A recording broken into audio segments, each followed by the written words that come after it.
जिसकी शुरुआत में ही कहानी के लीड एक्टर क्रिस हेम्सवर्थ यानी कि टायलर रिक को हम देख पाते हैं, जो कि इस वक्त ढाका में मौजूद होता है और एक ब्रिज पर गोलीबारी के दौरान बहुत ही ज्यादा घायल हो चुका होता है। और यहीं से कहानी 2 दिन पास्ट में जाती है। यहाँ सीन दिखाया जाता है मुंबई के हार्ग्रेव इंटरनेशनल स्कूल की तरफ और 3 छोटे छोटे बच्चों को देख पाते हैं, जिसमें से जो मेन कैरेक्टर है वो है ओवी महाजन, जिसके फादर एक बहुत ही बड़े मुंबई के ड्रग डीलर हैं। यहाँ ओवी एक लड़की को पसंद तो करता था, तो बार बार उसके फ्रेंड्स कहते थे कि जाकर एक बार बात तो करके आ, अगर बात नहीं करेगा तो आगे काम कैसे बनेगा। ये सभी नाइट आउट के लिए क्लब में जाते हैं और वहां पर इनको वो बंदी भी मिल जाती है, लेकिन ओवी अपने दिल की बात नहीं कर पाता, तो उसका फ्रेंड उसे साइड में ले जाकर थोड़ी सी ड्रग्स देने वाला होता है, मगर तभी वहां पुलिस पहुंच जाती है। ये दोनों ही आपसी बचाव के लिए काफी कोशिश करते हैं, मगर पुलिस जो थी वो बेसिकली एक दूसरे ड्रग डीलर के साथ में मिली हुई थी, जो कि था ढाका का एक और बड़ा ड्रग डीलर। और इसी रीजन के चलते वो ओवी के दोस्त को वहीं पर जान से मार डालते हैं और ओवी को अपने साथ किडनैप करके ले जाते हैं। और मेन रीजन ये होता है कि उनकी अब जो बड़ी ड्रग डील है वो माल पूरी तरीके से मुंबई में फैलाया जा सके। इसके बाद हम कालीन भैया यानी कि ओवी महाजन सीनियर को देख पाते हैं। इस वक्त वो जेल में होते हैं और यहाँ वो अपने सबसे खास बंदे रणदीप हुड्डा को बुलाते हैं। इनका नाम इस मूवी में है साजू। वो ऑलरेडी एक एक्स सोल्जर रह चुका है। कालीन भैया का उनसे कहना था कि देखो मेरे बेटे को कैसे भी करके छुड़वा कर लेकर आओ, नहीं तो तुम्हारी फैमिली को हम ठोक देंगे। साजू इस बात को जानता था कि अब आसिफ इनके बेटे को ढाका ले जा चुका है और वहाँ की सिक्योरिटी बहुत ज्यादा टाइट है, तो अंदर घुसकर वहां से ओवी को बचाना एकदम नेक्स्ट टू इम्पॉसिबल है। इसलिए वो एक किलिंग मर्सनरी यानी कि सुपारी किलर टायलर रिक को हायर करता है। यहाँ हम टायलर को देख पाते हैं जो कि अपने फ्रेंड्स के साथ एक पहाड़ पर बैठकर थोड़ा चिल आउट मार रहा था और तभी उनके दोस्त पूछते हैं कि यार आखिर ये वाटरफॉल यहाँ से कितना गहरा होगा। तो दोस्त बोलते हैं कि हाँ यार ऑलमोस्ट 20 मीटर तो होगा। और लिटरली फिर आता है इस मूवी का one of the best scene. जब मैंने खुद ने देखा तो मैं तो एकदम वॉ करके चिल्ला गया कि यार ये क्या हो गया।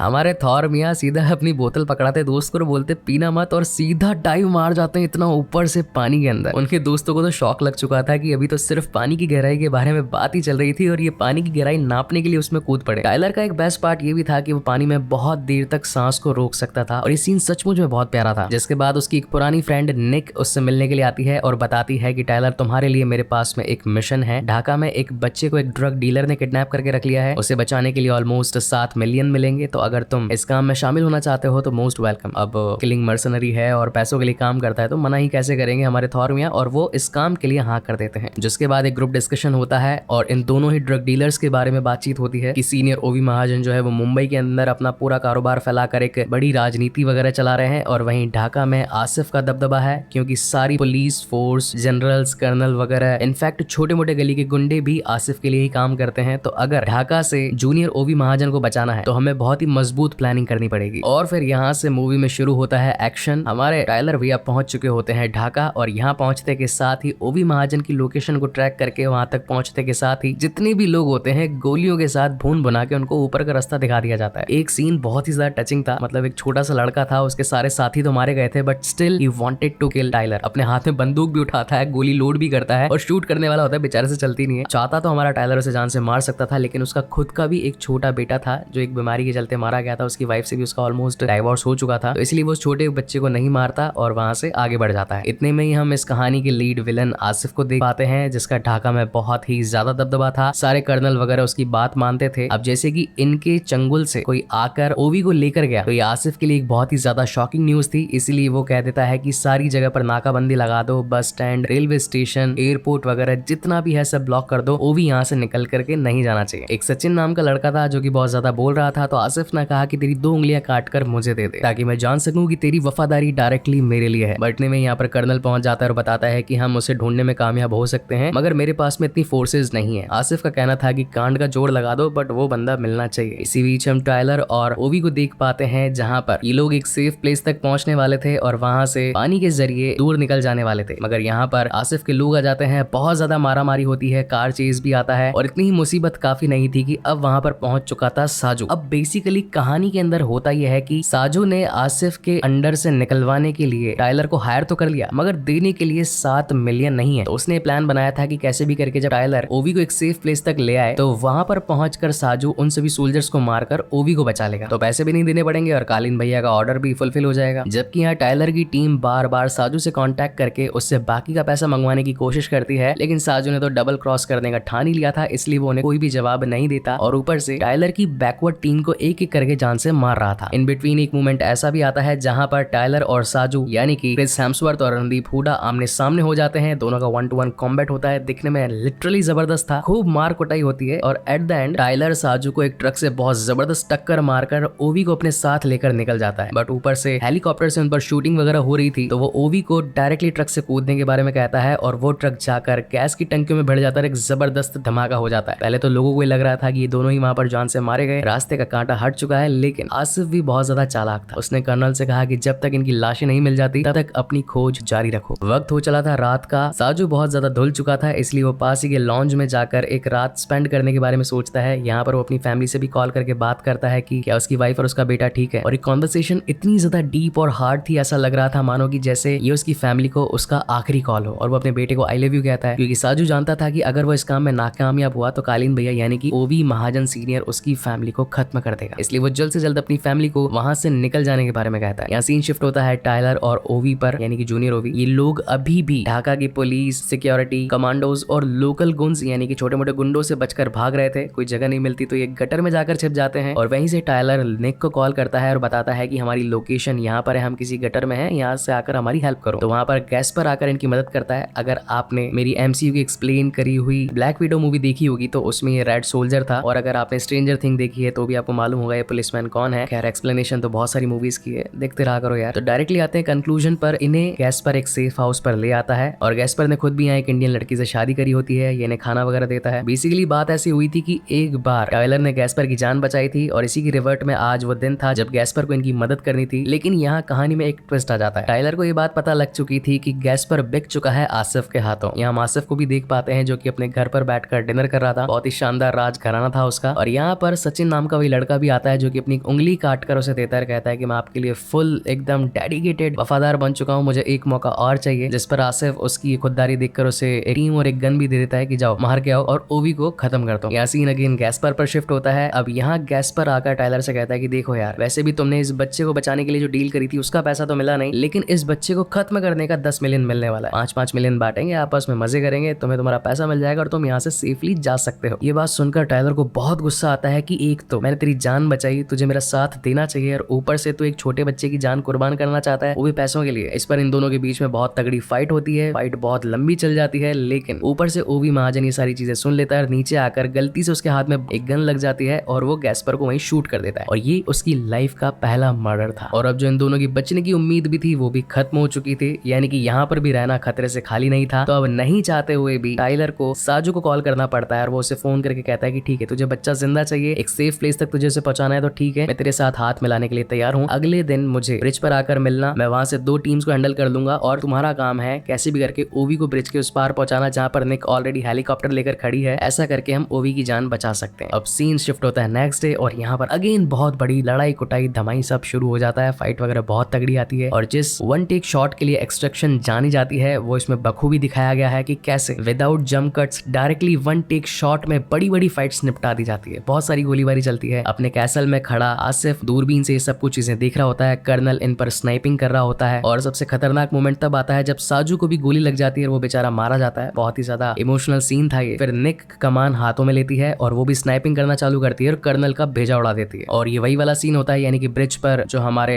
टाइलर है उनके ऊपर धमाधम गोलियां चल रही होती है। ये 2 दिन पहले वाला ही फ्लैशबैक था जो अभी यहाँ से कंटिन्यू होता है। इस वक्त आसिफ के थ्रू और भी बड़ी बड़ी टीम्स आ चुकी थी, लेकिन अकेले टाइलर ने उन सबका सामना किया। एट द एंड वो पहुंच चुका होता है ऑलमोस्ट ओवी को उस हेलीकॉप्टर तक पहुंचाने के लिए, लेकिन तभी पीछे से एक गर्दन पर गोली चलती है। एंड गेस व्हाट, वो किसने चलाई होगी? सचिन ने। अब हालांकि ओवी तो अपनी मंजिल तक पहुंच चुका होता है, निक उसे बचा चुकी होती है, लेकिन टाइलर वहीं पानी में गिरकर मारा जाता है। अब यहाँ से कहानी 8 महीने आगे शिफ्ट होती है और हम देख पाते हैं कि एक पार्टी में जब आसिफ सुसु करने के लिए जाता है तो उसी जीन्स टॉयलेट में आकर निक उसे जान से मार देती है। वहीं सीन शिफ्ट होता है हारग्रेव स्कूल में। यहाँ पर ओवी अपनी स्विमिंग स्किल्स को और भी ज्यादा इंक्रीज कर रहा था। वहीं दूर से हम ब्लर विजन में टाइलर को देख पाते हैं, यानी कि हो सकता है कि अब टाइलर वापस आ चुका है और उसी ने अब ओवी को ऐसी ट्रेनिंग देना स्टार्ट कर दिया है। और यहीं पर यह बेहतरीन मूवी खत्म होती है।